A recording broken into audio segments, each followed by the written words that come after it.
Gee, love high fields in here. So I told him, if he wants me to repair it at component level, it's going to take an estimated amount of time because I cannot tell you. Because there could be one component shorted, it's not a possibility that's going to be fixed anyway. Or identify what board is shorted, take it out, and when you have an identical one, replace it, and that's it. I can do that in 30 minutes or less for you.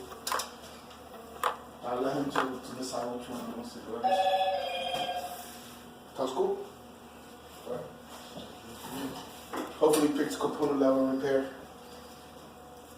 Ah, see, I told you, huh? So this base is not compatible with the screen. No, it is. It is? Why is not what's connected? No, I mean here. What's not working here? Damn, that's focus speed. Who knows? No, tell me. Because why is my lamp not turning on? Oh, that's a tricky lamp thingy. Oh, wait. Where's your lamp?